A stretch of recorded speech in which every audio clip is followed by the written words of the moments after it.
So in this video, I'm going to show you how to build a practice loop in Soundslice. So hopefully by now you're aware of the stop start controls and you should be able to change the tempo.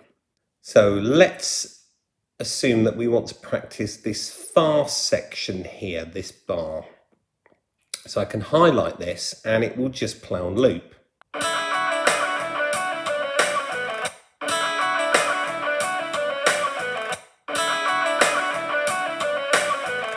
So hopefully you've twigged that the problem there is if you wanted to practice that continuously, what you probably would want is a count in.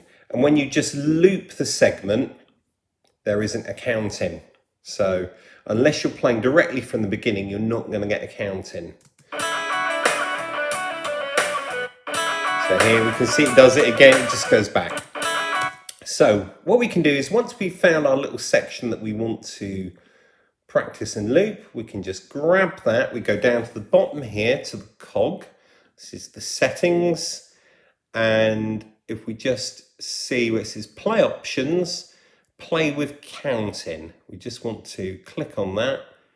Click settings again, that will hide. You can see down here on the play button, it now says 1, 2, 3. That means that every time it loops, you will get a count in. A bit like this.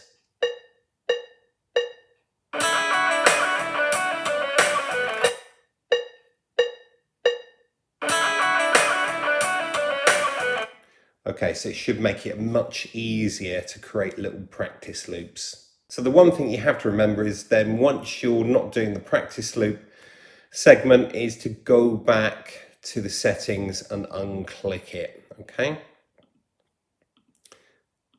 So one more time, how to create a practice loop.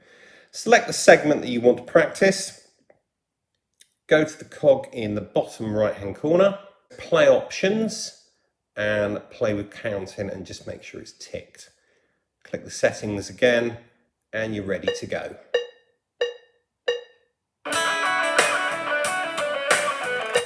When you're finished using the practice loop, click on the white area, that will deselect it, but you can see you still have the 1, 2, 3, so it's still going to do the counting.